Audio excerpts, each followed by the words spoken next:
안녕하세요. 저는 딸기만두 딸입니다. 오늘 엄마가 읽을 책은 우리는 모두 빛나는 예외, 작가 전아론, 출판사 샘터입니다. 고맙습니다. 안녕하세요. 딸기만두입니다. 전아론 작가님의 우리는 모두 빛나는 예외, 오늘 읽을 이 책의 발행 연도를 예외적으로 말씀드릴게요. 이 책은 2016년에 발행된 책입니다. 작가의 말. 세상이 늘 낯설었다. 내가 어딘가 비켜나 있다는 느낌을 항상 지울 수 없었다. 그때 할 수 있는 일들이 무엇일까? 모르겠다. 다만 시간이 지나면서 알게 된 사실이 하나 있다. 나만큼 당신도 세상이 낯설다는 것. 20대 후반을 통과하면서 이 책에 실린 글들을 썼다. 이렇게 많은 사람들에게 가 닿을 수 있으리라 짐작하지 못했다. 왜 내가 이런 글들을 썼을까? 아무리 생각해도 쓰기 위해 썼다는 답뿐이다. 나를 잠식했던 어둠들이 한 글자 한 글자 적어 내려갈 때마다 조금씩 물러났다. 희미하게나마 내가 어떤 사람인지 알 수 있었다. 그간 아무도 보지 못했던, 심지어 나조차도 몰랐던 내 빛을 찾아가는 순간이었다. 난 항상 스스로를 의심하고 걱정했다. 다들 지키고 사는 질서나 규율이 불편할 때가 많았으므로 감정을 조절하고 제어하는 게 능숙하지 못한 데다 그럴 필요성도 느끼지 못했으므로 이미 어른인데 아직 어른이 아니었으므로 그럼에도 불구하고 나는 사랑받았다. 덕분에 나도 나를 사랑할 수 있었다. 돌이켜보면 참 다행인 일이다. 그렇지 않았으면 이렇게까지 내키는 대로 살진 못했을 테고 지금의 나는 없었을 테니까. 나를 아껴준 모든 사람들이 나를 지켜준 셈이다. 종이장에 빼곡히 적힌 내 문장들을 마주하자 욕심 없는 바람이 하나 생겼다. 사람들의 애정이 나를 보듬어 주었던 것처럼 이 문장들 또한 누군가를 끌어안을 수 있었으면 한다. 이 책을 방패 삼아 좀 더 멋대로 하고픈 대로 살았으면 좋겠다. 염치 없이 자기 자신을 빛나는 예외라고 말하는 나 같은 사람보다 이 책을 읽고 있는 당신이 훨씬 더 반짝거릴 게 분명하니까. 2016년 이른봄. 산만해도 괜찮아. 그렇게 보이지 않겠지만 나는 꽤 산만한 편이다. 지금까지 스스로를 관찰한 바 집중력 부족은 내 오른쪽 발목의 빨간 점처럼 타고난 것이다. 고쳐지거나 바꿀 수 있는 게 아니란 말이다. 어릴 때부터 그랬다. 아무리 급한 시험이 코앞에 닥쳐도 한 과목에 집중할 수 있는 최대 시간은 고작 해 1시간 반에서 2시간. 그래서 수학 2시간, 사회 2시간, 음악 1시간, 다시 수학 2시간, 이런 식으로 과목을 계속 바꿔가며 공부를 해야 했다. 참으로 비효율적이었다. 사회나 음악보다 수학을 훨씬 못했기에 수학만 하루 종일 공부해도 못 알았는데 말이다. 이런 산만함은 어른이 된 지금까지도 여전히 나를 괴롭힌다. 일을 할 때도 한 가지에 집중할 수 있는 시간은 최대 2시간 정도. 여러 가지를 동시다발적으로 해결해야 하는 잡지사에서 일하는 게 천만다행이다. 지금도 이 글을 30분쯤 더 쓰고 촬영 준비를 조금 한 후에 다시 글을 이어 쓸 예정이다. 만약 내가 연구원이나 프로그램 개발자, 회계사 같은 일을 했다면 어땠을까? 상상만 해도 끔찍하다. 게다가 장소에 대한 집중력도 낮아서 한 곳에 오래 앉아 있지 못한다. 내 책상에 3시간쯤 앉아 있으면 근처 카페에 나가 3시간, 다시 내 자리로 돌아와서 3시간. 내 평생 희귀고모리 같은 건 될 수 없을 거다. 집에서 하루만 있어도 좀이 쑤시고 우울해지니까. 심지어 술을 마실 때도 옮겨 다니며 마시는 걸 좋아해서 다음 가게, 그 다음 가게까지 예약을 해놓을 정도다. 지금이야 나만의 리듬을 찾았지만 이전까진 참 힘들었다. 요컨대 의지의 문제라고 생각해서 나를 괴롭힌 적도 많다. 하지만 인간이 그렇게 쉽게 바뀌는 생물이던가. 집중력이 떨어지는 상태를 붙잡고 늘어져서 나온 결과들은 늘 엉망이었고 나는 고쳐지지 않았다. 그럼 받아들인 수밖에. 그리하여 나름대로 인생의 핸디캡을 갖고 사는 사람이 됐다. 같은 부족함을 지닌 사람들은 서로를 쉽게 알아보는지라 종종 나처럼 태생이 산만한 사람이 눈에 띈다. 그런 사람에겐 마음속으로 동질감을 느끼기 마련이다. 최근엔 김중혁 작가에게 그런 마음을 느꼈다. 그의 산문집 뭐라도 되겠지 때문이다. 거기엔 일본 동화 작가 고미타루의 책 어른들의 문제가 인용되어 있었다. 저는 마음이란 산란해지기 위해 있다고 생각합니다. 하고 운을 뗀 고미타루는 마음 심자의 생김에 대해 깊이 짚어본다. 다른 한자들과 달리 마음 심자의 획은 각각 떨어져 있기 때문에 처음부터 산만한 상태라는 것이다. 그 다음의 말이 압권이다. 마음을 산란하게 하지 말라는 것은 마음을 갖지 말라는 뜻이며 깜짝 놀라고 두근거리고 용기 없이 우물쭈물하는 등의 인간적인 감정을 갖지 말라는 뜻입니다. 김중혁 작가는 그 구절을 읽고 억울하게 뒤집었었던 누명을 벗은 느낌이 나서 눈물이 날 뻔했단다. 나는 고미타로에게 위로받은 김중혁 작가의 글을 읽고 위안을 받았다. 문장과 문장 사이로 주고받는 위로들. 훈훈하다. 사실 산만한 건 조금 불편한 일이긴 하다.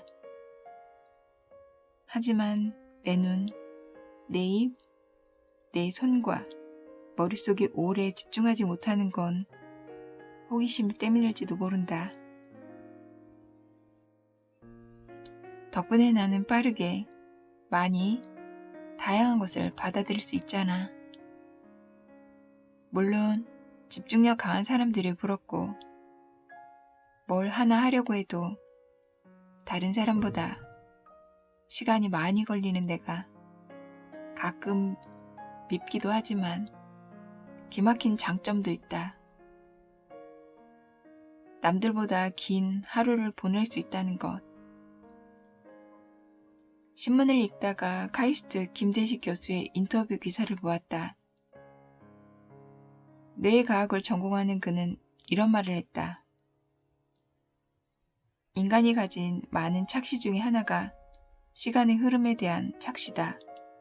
다들 같은 세상을 사는데 나이가 먹으면 시간이 빨리 지나가는 것 같은 이유는 나이가 먹으면 먹을수록 뇌의 정보 전달 속도가 느려지기 때문이다. 정보를 빨리 전달하면 세상을 더 자주 볼 수 있다. 즉, 같은 시간에 어린 사람들은 10번에서 20번 세상을 보는 데 반해 나이가 든 사람들은 1번에서 2번만 볼 뿐이다. 그러니 같은 시간이라도 나이가 들면 휙휙 지나가는 것처럼 느껴지는 것이다. 나이가 어린 사람들은 세상을 슬로모션으로 보는 셈이고 늙은 사람은 기억에 저장되는 영화 필름 프레임이 나이가 들수록 줄어드는 것이다. 문화일보 2014년 7월 25일자. 하루는 똑같이 24시간인데 10살 때의 내가 느꼈던 하루는 어마어마하게 길었다. 이것도 하고 저것도 하고 여기도 가고 저기도 가고 그렇게 다녔어도 저녁 먹을 시간까지 까마득했다. 매일 지쳐서 잠이 들곤 했던 것 같다. 뛰어다니고 크게 말하고 머리를 굴리느라 바빴던 시간들. 그 끝에 찾아오는 기분 좋은 피로감. 나이가 들면서 그렇게 길었던 하루는 조금씩 짧아지고 정신을 차려보면 캄캄해진 창밖을 마주하는 순간이 생긴다. 하지만 산만한 나는 이것과 저것 사이를 옮겨 다니느라 하루가 다시 늘어나는 경험을 하기도 한다. 김대식 교수의 표현을 빌리자면 기억에 저장되는 프레임 중 새로운 게 하나둘 끼어드는 것이 되려나? 늘 보던 풍경 사이에서 낯선 것을 마주하면서 발휘되는 호기심. 이 일상에 기억될 만한 어떤 순간을 추가시키는 셈이다. 일정한 패턴에 맞춰 가장 합리적인 방법으로 시간을 보내는 게 삶을 더 효율적으로 만드는 건 의심할 여지가 없다.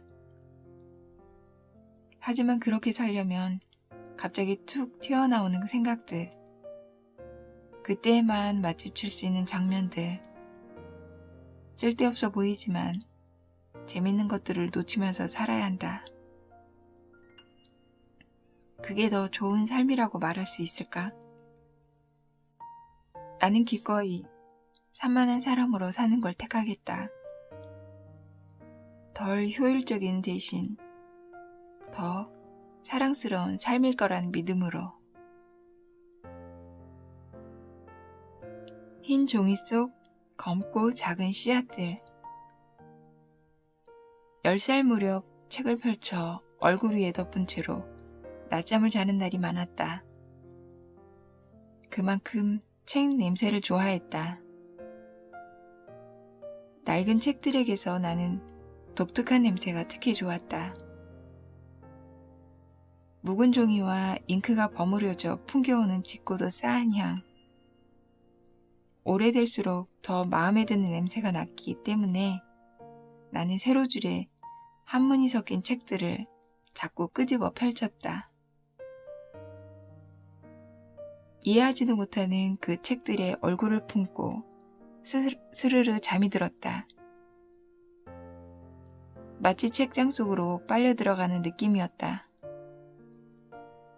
그러다 얼핏 잠이 깨면 몸속 가득히 종이 냄새가 들어찬 것 같았고 한없이 나른했다. 어쩌면 그때가 나의 사춘기였을지도 모른다. 혼자 있을 때는 뭐든 닥치는 대로 읽었다. 현실에서도 피해 이야기 속으로 숨을 수 있다는 사실이 안락했다. 가장 싫어하는 수학 시간에는 교과서 사이에 작은 아시들을 끼워 읽었다. 그중 조를 제일 좋아해서 머리를 짧게 자르고 싶었지만 엄마가 허락해주지 않았다. 태호의 여행 시리즈를 읽던 밤에는 얼른 자라는 엄마의 독촉에 불 끄고 잠든 척 했다가 이불을 뒤집어 쓰고 계속 읽었다. 이야기가 어떻게 될지 궁금해서 멈출 수가 없었다. 그렇게 이틀 만에 시리즈를 전부 읽어치웠다. 부모님 방에서 신라권을 처음 봤던 날도 기억한다. 엄마 아빠 침대 위에 배를 깔고 누워 읽기 시작했는데 내용이 점점 야릇해져 갔다. 책을 몰래 내 방으로 가지고 들어와 계속 읽었지만 부모님이 퇴근할 시간이 되자 불안을 못 참고 제자리에 돌려뒀다. 그런 행동을 2번 정도 반복했지만 결국 끝까지 읽지 못했고 야한 내용보다는 그때의 나쁜 불안감이 더 강렬하게 남았다. 그렇게 손에 잡히는 대로 읽었던 터라 책을 아무렇게나 빨리 읽는 버릇이 들었다. 동시에 여러 책을 읽는 습관도 생겼다. 물론 나와는 달리 같은 책을 여러 번 반복해 읽는 사람들이 있다. 끈기 있는 사람들이라고 생각한다. 나는 대체로 책이든 영화든 한번 보고 나면 크게 호들갑을 떤 후에 잊고 만다. 이미 내용이며 전개며 다 알아버렸다는 기분이 들어서 다음번에 또 읽어야지 하는 마음은 들지 않는다. 그래도 혹시나 다시 읽을 때를 대비해서 마음에 드는 부분이 있으면 페이지 끝을 살짝 접어둔다. 이미 알고 있다는 내용을 또 읽기 싫어하는 나의 귀차니즘을 위해 이쯤 내가 좋아했던 무언가가 숨겨져 있어 하고 표시를 해두는 거다. 그런 책들이 책장에 하나둘 늘어가니 읽었던 책을 다시 집어드는 횟수도 절로 늘어났다. 그리고 깨달았다. 사람들이 책이든 뭐든 다 안다고 생각하는 건 대단한 착각이라는 것을. 어떤 순서로 내용이 전개되는지 알고 있다는 사실은 거의 의미가 없었다. 그 문장을, 그 이야기를 지금 이 순간의 내가 어떻게 받아들이냐, 그것만이 중요했다. 책은 한번 만들어지면 그 모습 그대로 존재한다. 그 안의 이야기들은 종이 위에 새겨진 채 바뀌지 않는다. 5년 후, 10년 후, 50년 후에도 그 책은 그 책인 거다. 데미안은 데미안이고 마담 보바리는 마담 보바리이며 밤이 선생이다는 밤이 선생이다인 것처럼 변화는 다른 곳에 있다. 읽는 나가 시간이 지나면서 달라질 뿐이다. 사랑에 빠지거나 이별을 겪으면서 애정에 대해 다른 시각이 생기기도 하고 인간에 대해 몰랐던 혹은 몰랐으면 좋았을 사실들을 깨닫기도 하고 시간의 흐름 속에서 길을 잃기도 한다. 그렇게 바뀌게 된 내 앞에 그 책은 예전의 그 책과 다르게 읽힌다. 예를 들어 에밀 아자르의 자기 앞에 생에는 너무나도 사랑스러운 소년 모모가 나온다. 책을 처음 읽었을 때는 등장 인물들이 전부 귀엽고 애틋했다. 어둡고 두렵고 고약한 환경 속에서도 사랑은 존재할 수밖에 없다는 게 다행이었고 마음 따뜻했다. 더 많이 사랑해야지. 그런 희망으로 책을 덮었던 것 같다. 하지만 몇 년 후 다시 집어든 자기 앞의 생은 견디기 힘든 책이었다. 아무리 고된 삶을 살더라도 여전히 사랑을 갈구하고 아무리 해진 마음이라도 자연스레 사랑이 흘러나오는 인간이라는 존재가 애달파서 많이 울었다. 종이에 적힌 글은 나름의 생명력을 갖는다. 하다못해 혼자 쓴 일기장의 일기문구도 시간이 지나면 나와 분리된 존재로의 몫을 한다. 과거에 내가 뱉었던 글은 낯설게 느껴지고 거기서 또 다른 감정이 만들어진다.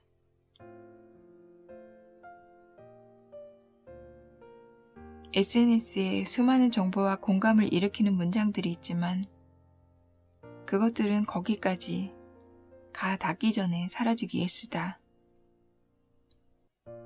지금 읽고 있는 이 책 속의 문장들은 내가 죽고 이 세상에서 사라져도 여전히 존재하겠지. 책을 읽다 말고 그런 생각이 들 때가 있다. 이 이야기가 나에게 그런 것처럼 누군가의 인생에도 사소하거나 중요한 영향을 주겠지. 모두의 영혼에 뿌려지는 이 작은 씨앗들이 전부 사라지는 날은 오지 않을 것이다. 그게 내가 종이책의 미래는 여전히 밝다고 믿어 의심치 않는 이유이고 미래의 나를 위해서라도 오늘의 한 문장을 더 적어두는 이유이다. 중요한 건 앞이 아니라 뒤에. 밤과 음악 사이를 아시나? 90년대의 가요를 틀어주는 술집 겸 클럽이다. 어쩐지 부끄러운 얘기지만 그곳에 종종 간다. 옛날 대중가요라고 하면 요즘 대학생들은 잭스키스나 H.O.T 혹은 핑크를 떠올리겠지. 하지만 내가 좋아하는 건 영턱스 클럽이나 유피처럼 서태지 시대와 아이돌 시대 사이에 걸쳐있던 시절의 곡들이다. 친구와 순정가요라는 애칭으로 부르던 이 시절의 노랫말들은 하나같이 순진하고 애절했다. 어딘가 한국적인 느낌의 멜로디도 세련되지 못하고 거칠었다. 이 노래들을 처음 듣던 시절은 만 10세 전후.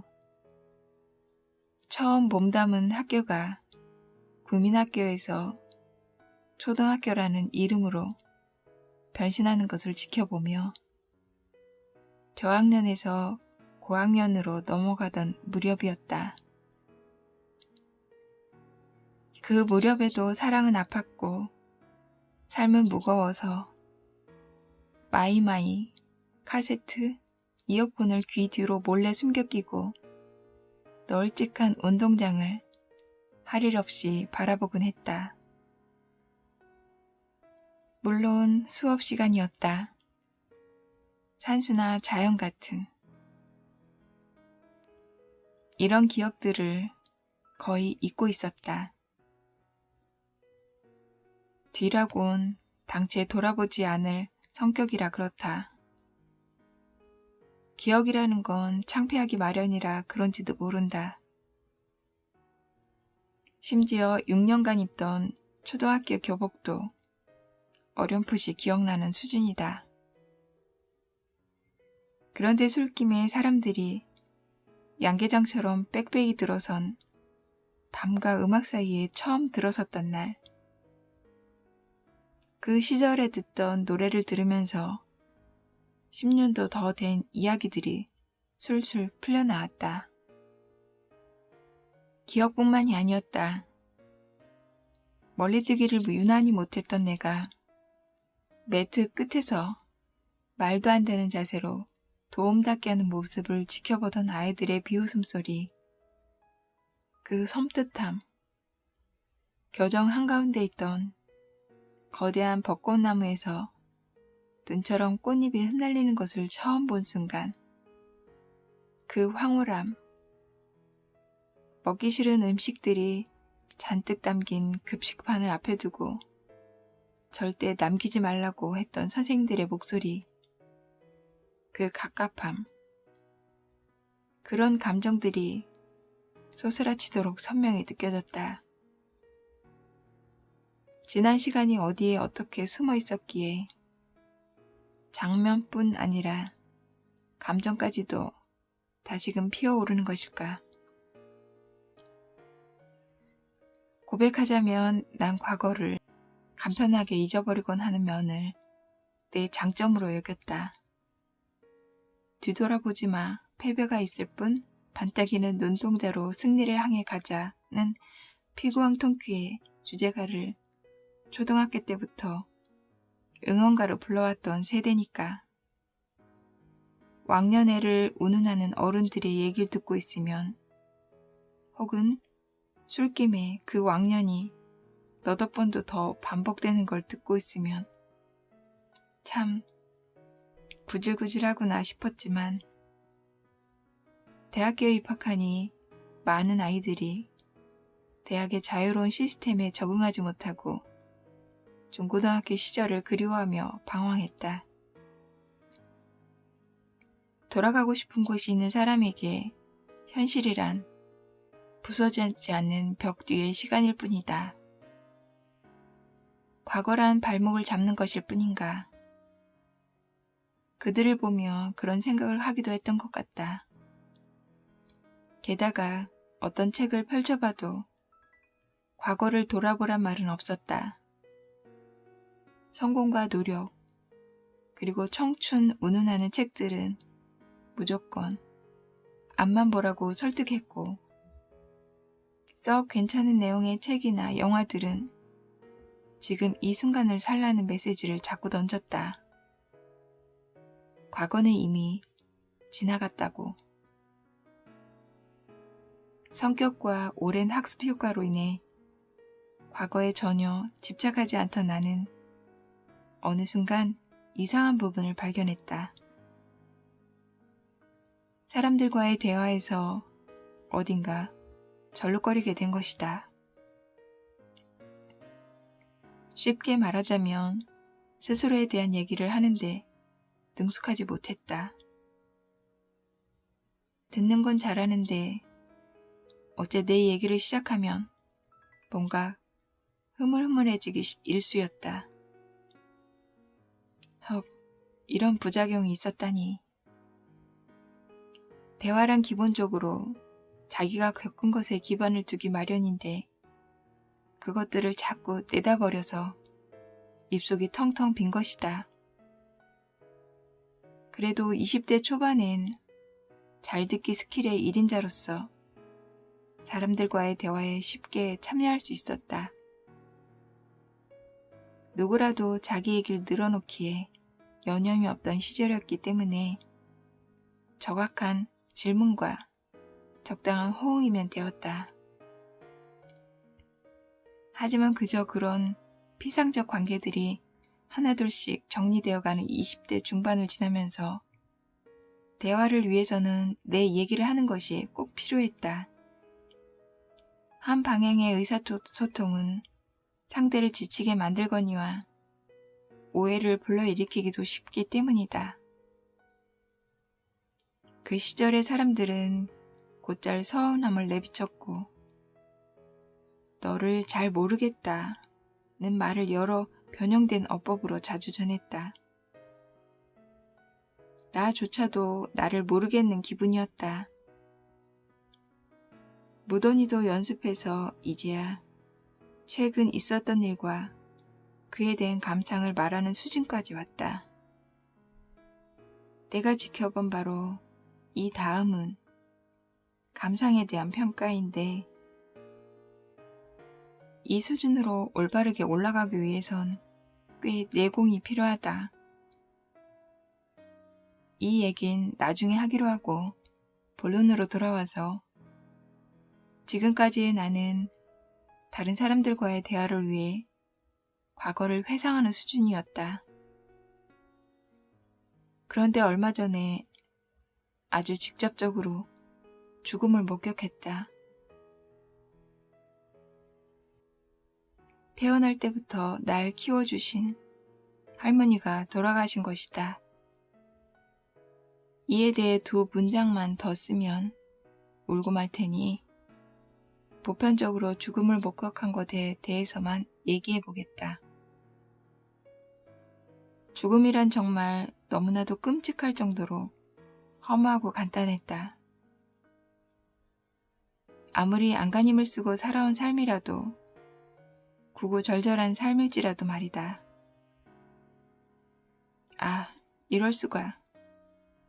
그렇다면 대체 나는 왜 존재하는 것인가? 무엇을 위해 존재하는 것인가? 한동안은 그 질문의 답이 너무도 강렬하게 없음으로 느껴져서 아무것도 할 수가 없었다. 뭘 해도 아무것도 하지 않는 기분이었고 그런 상태였다. 그러다가 또 만취해서 밤과 음악 사이보다 더 옛날 노래를 틀어주는 곱창 전골이란 데를 갔다. 거긴 7, 80년대 노래. 그러니까 내가 막 태어나서 아장거리고 아빠 회사 야유에 따라가 춤추고 노래하던 시절을 떠오르게 하는 곳이었다. 거기서 5살 무렵 내 머리 스타일이 어땠고 멜빵 바지를 즐겨 입었고 하는 시시껄렁한 얘기를 꺼내며 지난 기억을 되짚다 문득 깨달았다. 만약 다른 사람이 하나의 책이라면 그건 온전히 나를 위한 것이겠다고. 내가 사랑하는 사람들이 종종 한두 페이지씩 들춰보곤 하겠지만 책 한 권을 통째로 소유할 수 있는 건 나뿐이라고. 그래서 스스로를 더 좋은 책으로 만들자. 뭐 이런 식의 주장을 하려는 건 아니다. 더 좋은 책은 만들어서 뭐하게. 나밖에 못 보는데. 그렇다면 조언이 아니라 내 마음에 쏙 드는 책이어야 하는 것이 아닐까? 독자 리서치 측면에서 수시로 어떤 방향의 내용이 담기면 좋을지 확인하고 빠진 내용이 없는지 과거를 뒤돌아보면서 문장을 다듬는 것. 그게 어쩌면 영혼을 살지 못하는 우리에게 더 필요한 일일 거라고 생각한다. 전화로 내세 우리는 모두 빛나는 예외. 오늘은 여기까지입니다. 낭독을 허락하신 출판사 샘터에 감사드립니다. 아이와 함께하며 행복하고 재밌고 그리고 아이가 즐거워하고 이 녹음하는 시간을 기다립니다. 그럴 때 얼굴이 너무 밝아 있고 그리고 막 설레하는 게 보여서 저도 기쁩니다. 함께 해주셔서 감사하고요. 편안한 밤 되세요. 고맙습니다.